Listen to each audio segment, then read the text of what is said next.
ये है दैनिक प्रातःकाल का डिजिटल एडिशन प्रातःकाल लाइव।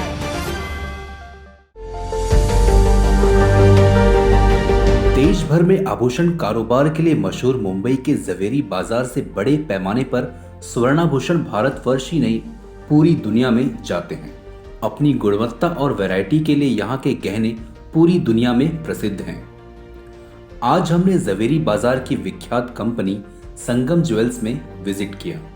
बाजार की प्रमुख फर्मों में से एक संगम ज्वेल्स आभूषण की मैन्युफैक्चरिंग और होलसेल के लिए काफी जानी जाती है। इस ज्वेलरी शॉप में ट्रेंडिंग में चल रहे आभूषणों का पूरा ख्याल रखा जाता है, जो ग्राहकों को बहुत पसंद भी आता है।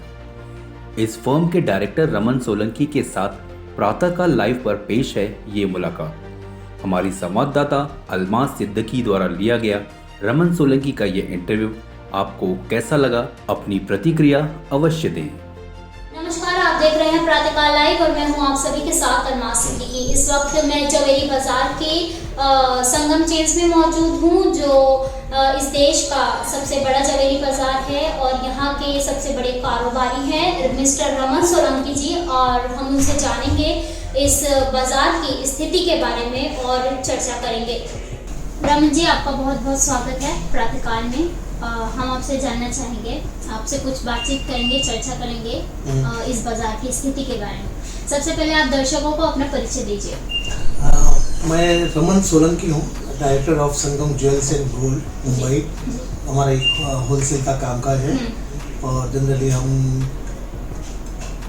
चेन्स और से related jewelleries, wedding jewelleries, diamond jewelleries के अंदर भी हम डील करते हैं जी। और हमारा ये लगभग business almost more than 70 to 80 years पुराना हमारा ये नाम है जी। और होलसेल के अंदर हम तो लास्ट लगभग 50 सालों से इस व्यवसाय के अंदर हम जुड़े हुए हैं। और यहाँ भी हम बहुत सारी संस्थाओं से भी जुड़े हुए हैं, ज्वेलरी से जुड़ी हुई संस्था, और जगह जगह पर हम कहीं ना कहीं ट्रेजरर है, तो कहीं हम वाइस प्रेसिडेंट है, तो कहीं सेक्रेटरी बने हुए जी जी जी। रमन जी, जैसे कि शादियों का सीजन चल रहा है और ग्राहक किस तरह की ज्वेलरी पहनना पसंद करेंगे, ट्रेंडिंग में इस वक्त क्या चल रहा है? अभी जिस ढंग से सोने के भाव बढ़ चुके हैं जी, और इस दरमियान अभी जहाँ तक हम यहाँ अपने ट्रेंड की बात करें, ट्रेंड जो चल रहा है हमारी ऑफिस में या इन जनरल आप बोलो तो हमारी इंडस्ट्री के अंदर, तो हैवी ज्वेलरी के अंदर जहाँ तक शहरों का सवाल है, बड़े बड़े शहरों के सवाल है, वहाँ पर हैवी ज्वेलरी इतनी लोग अभी पसंद नहीं करते हैं। लोग जहाँ तक उसका वजन कम से कम हो और दिखने में बड़ी हो, ऐसी ज्वेलरी के अंदर लोग ज़्यादा जा रहे हैं। क्योंकि इस दरमियान अभी सोचा जाए तो imitation jewellery, 1 gram gold jewellery भी इतनी आ चुकी है, और सोने की तरह जब तक आप उनको अपने हाथों में लेकर देखते नहीं हो, तब आप अपना अनुमान नहीं लगा सकते हो कि ये असली है या नकली है। और शादियों के अंदर 1-2 फंक्शन में पहनना, 3 फंक्शन में पहनना, तो बहुत सारा एक सेगमेंट ऐसा है कि जो ऐसे खर्चे से बचना चाहते हैं। जी जी। तो अभी यंग जो जनरेशन है वो कम से कम एक छोटी सी चेन ले लेगी, छोटी सी हाथ में रिंग्स हो जाएगी। वो बड़ी पहले जो चलती थी, बड़ी बड़ी रिंग्स चलती थी, बड़े बड़े बैंगल्स, बड़े बड़े कड़े चलते थे, वो अब की परिस्थितियों के अंदर जिस ढंग से रेट बढ़े हुए हैं, लोग पसंद अभी नहीं कर रहे हैं। ज़्यादा से ज़्यादा पतली ज्वेलरी के अंदर उनकी डिमांड बढ़ती जा रही है। जी जी। ये देश का सबसे बड़ा ज्वेलरी मार्केट है और देश का कह लीजिए, इसका नाम बहुत ऊंचे स्तर पर आता है। तो पिछले 2 साल पूरी दुनिया के लिए जो बहुत ही बुरे गुजरे हैं कोरोना काल में, तो इस वक्त बाजार की स्थिति कैसी थी, क्या उतार चढ़ाव है? अलमास, मैं ये बोलूँगा कि ये जो 2 साल पिछले कोरोना के गए हैं जी, ये बहुत ही पैंडेमिक था जी, और सदियों के अंदर मुश्किल से 1 या 2 बार ही ऐसी परिस्थिति दुनिया में आती है जी। और ये इस पीढ़ी को यह जो पैंडेमिक देखने मिला है जी, चलो एक मतलब तो भाग्य समझो, दुर्भाग्य समझो, लेकिन हम पॉजिटिव में उसको भाग्य लेंगे कि लोग अपने आप में कैसे अपने आप को उसमें से बाहर लाना है। यह अपने भारतीय जनता ने भी सीखा है और हमारे मोदी जी ने भी बहुत अच्छा काम किया कि जल्दी से वैक्सीन लाके हमको इसमें से बाहर निकाला है। अभी जहाँ तक आपका सवाल है ज्वेलरी मार्केट का, कि ज्वेलरी मार्केट के क्या हाल थे।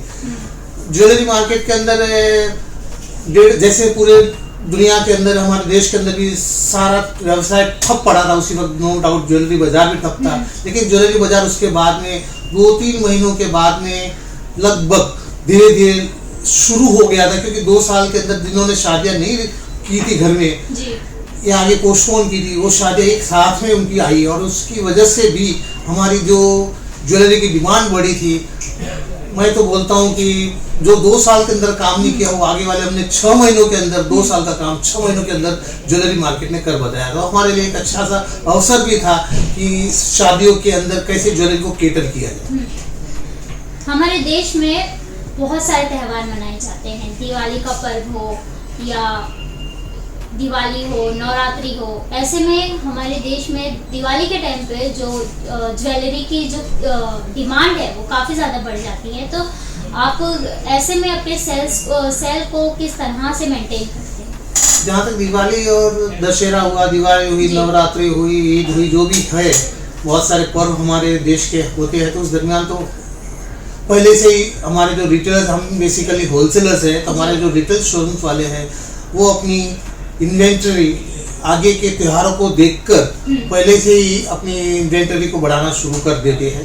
और साथ साथ में हमारे भी लगभग जो चलन शुरू हुआ है, हर जगह हर रीजनल शो, बड़े शोज होते जा रहे हैं, तो उसके अंदर भी सारे रिटेलर्स वहाँ आते हैं और अपनी बुकिंग लिखवा कर करवा के जाते हैं, ताकि वो अपनी पहले से ही तैयारी कर लेते हैं। और उसके लिए हम उसके पहले तैयारी, हम मैन्युफैक्चरर है और होलसेलर है, तो हमारी तैयारी उसी वक्त शुरू हो जाती है कि अभी दशहरा, दिवाली या ईद या जो आ रही है पर्व, तो उसके लिए हम पहले से तैयार होते हैं और कभी उसमें हम फेल नहीं हो पाते। जी, आप अपने ग्राहकों को किस तरह से लाभ देते हैं, किस तरह से सेटिस्फाई करते हैं आप अपने ग्राहकों को? देखो, लाभ देना और सेटिस्फाई करना ये दोनों एक अलग चीजें हैं अलमास।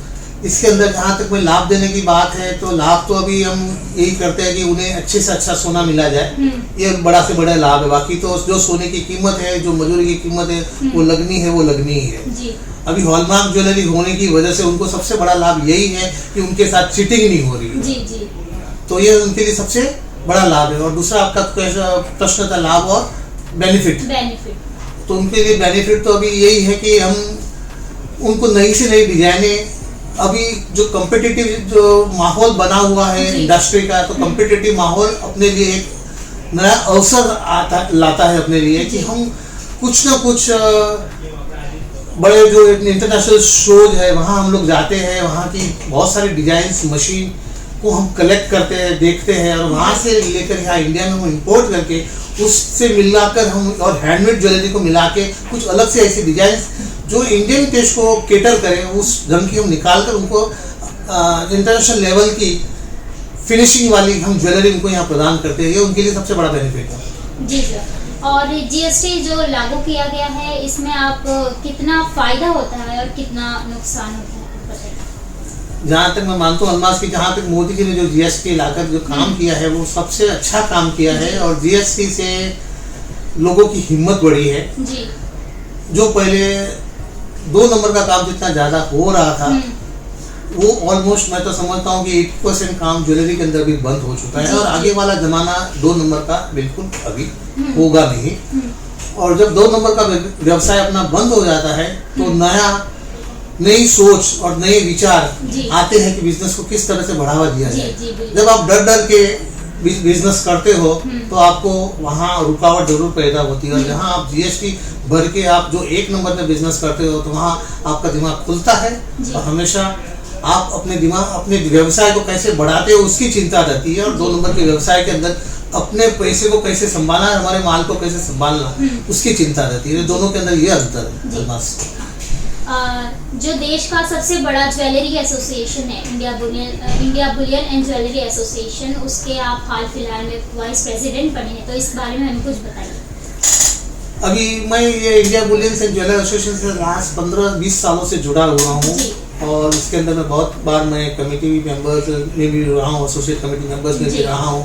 और अभी लास्ट 2 साल से मैं अभी मुंबई के वाइस प्रेसिडेंट के रूप में चुना गया हूँ। तो हमारी भी यही एक कोशिश रहेगी कि हमारा जो मुंबई एक ज्वेलरी हब माना जाता है, उस ज्वेलरी हब को हम बरकरार रखें और अपने यहाँ की ज्वेलर्स की जितनी भी परेशानियाँ हो, उनके अंदर कोई भी रुकावट हो, यहाँ जिनको कुछ भी मदद चाहिए, कारीगर से लगाकर, व्यापारी से लगाकर आम पब्लिक को भी हो जवेरी बाजार में, तो हमारा यह मुंबई एसोसिएशन ईजा की तरफ से जो है उसमें हमारा जरूर सहयोग रहेगा और हम उसे आगे से आगे बढ़ाने की कोशिश करेंगे। जी जी, ये जो संगम चेन है ये इस बाजार की एक जानी मानी शॉप में से आती है, तो इसको आप भविष्य में किस स्तर पर देखते हैं? देखो, हम तो बहुत सालों से जुने यहाँ के हमारी जो ऑफिस है ऑलमोस्ट इसको 50 इयर्स संगम के नाम से हो चुका है और हम हमारे जिस ढंग से हमारी जो प्लानिंग है वो प्लानिंग की वजह से हम सोच रहे हैं कि ऑलमोस्ट नेक्स्ट आने वाले 2 या 3 साल में हम लगभग 30 से 35% का ग्रोथ की हम उम्मीद रख रहे हैं और कुछ हम बहुत सारी नई डिजाइन भी लाने की कोशिश कर रहे हैं जिससे कि हमारा नाम और आगे से आगे इनोवेशंस में रहे हमेशा। और हमारा एक हमेशा एक पंच लाइन रही है हमारी बिजनेस के अंदर की इनोवेशंस अनलिमिटेड, तो वो हमें बरकरार रखना है कि कुछ न कुछ लाकर हमें नयापन मार्केट को देना है। जी जी, आपके जो ग्राहक है, जो आपके पहले से क्लाइंट है, ग्राहक है, आप उनको किस तरह से अपने साथ जुड़े रखेंगे? अभी जहाँ तक जुड़े रखने का सवाल है, उनको संतोष है तो हमेशा जुड़े रहेंगे वो लोग। और यदि हम अच्छी डिजाइन दे रहे हैं, अच्छा माल दे रहे हैं, अच्छा उनके साथ व्यवहार कर रहे हैं और हमारी अच्छा सा सेटअप है, तो कोई ताकत रोक नहीं सकती है उनको यहाँ आने से और वो हमेशा हमारे साथ जुड़े रहते हैं। बहुत सारे लोग जो नहीं भी आते थे आज उनका वापस आना शुरू हुआ है, जीएसटी की वजह से भी आना शुरू हुआ है कि इजीली फ्लो चलता रहता है उनका पेमेंट का फ्लो, जो भी बैंक से ज़्यादा ट्रांसफ़र हो रहा है। और दूसरा तो अभी अपनी आइटम्स, अपना प्रोडक्ट्स वो मायने रखता है, न कि आपकी ज़्यादा ज़बान मायने रखती है, क्योंकि ज़रूर अपनी ज़बान तो ज़बान की तरह काम करती है, लेकिन प्रोडक्ट हमेशा आपका सही होता है तो कस्टमर्स अपने आप आपकी दुकान की तरफ खींचाता है। जी जी, अगर हम ट्रांसपेरेंसी की बात करें, जो मतलब कस्टमर को, ग्राहक को आपकी तरफ आकर्षित करते हैं कि मुझे यहाँ से लेना चाहिए, तो उसमें किस तरह की ट्रांसपेरेंसी मतलब देखते हैं वो लोग? यहाँ तक कि अभी जो ट्रांसपेरेंसी का सवाल है, जैसे मैंने अलमाज आपको पहले से बता चुका हूँ कि अभी यहाँ पर 22 कैरेट हॉलमार्क ज्वेलरी तो हर जगह अभी अवेलेबल होती है और गवर्नमेंट भी इसके ऊपर बहुत ही सख्त कार्रवाई कर रही है, इसलिए उसके अंदर तो कोई कस्टमर्स को भी अभी इसके अंदर शंका रखने की जरूरत नहीं है जहाँ तक ज्वेलरी का सवाल है, क्योंकि हमारे पास में इसका एक BIS लाइसेंस हमें लेना पड़ता है और वो उसके बगैर हम काम नहीं कर पाते। तो जहाँ तक सोने की विश्वसनीयता का सवाल है वहाँ तक तो उन्हें कोई चिंता का विषय ये लाइसेंस की वजह से होता नहीं है।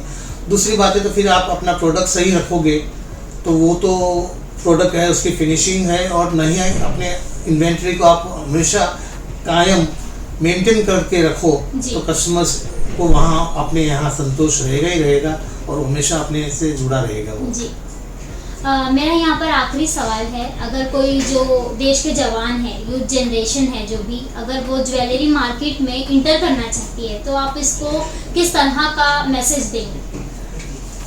ज्वेलरी इंडस्ट्री के अंदर किसी को यदि एंटर करना हो तो हमारी तरफ से तो उनको एक ही मैसेज रहेगा कि अभी जिस ढंग से फास्ट चेंजिंग दुनिया है जी, अपने आप को भी आप बोलते हो कि हर 6 महीने के अंदर बदलता ही रहता, पहले हर 6 साल में बदलता था, अभी हर 6 महीने के अंदर बदलना है। यदि आपको 1 अप रहना है तो आपको हर 3-3 महीने से अपने आप को बदलना पड़ेगा और अपने आप को ज़्यादा से ज़्यादा डिजिटलाइजेशन करके आपको व्यवसाय को आगे बढ़ाना होगा, तो ही आप आगे बढ़ पाओगे। लेकिन आप जो पहले पुरानी गद्दी के अंदर काम होता था उस ढंग से यदि आप करने जाओगे तो आप बहुत पीछे छूट जाओगे और आप आज के नई जनरेशन के यूथ को, अभी तो जरूर कंप्यूटर का जमाना आ गया है तो उसके अंदर आप ज़्यादा से ज़्यादा कुछ ना कुछ इन्वेंशंस करते रहो, अपने आप को अपग्रेड करते रहो, तो आपका भविष्य बहुत ही उज्जवल है। जी, जैसा कि आपने देखा कि रमन सोलंकी जी ने देश के सबसे बड़े जवेरी बाजार की परिस्थिति के बारे में बताया और वर्तमान में क्या स्थिति है, भविष्य में क्या स्थिति हो सकती है, इस बारे में हमने उनसे खूब सारी चर्चा की। इसी तरह की खबरों के साथ जुड़े रहने के लिए देखते रहिए प्रातःकाल लाइव। अगर आप ये कार्यक्रम YouTube पर देख रहे हैं तो हमारे चैनल को जरूर सब्सक्राइब करें और Facebook पर देख रहे हैं तो हमारे पेज को लाइक करना ना भूलें।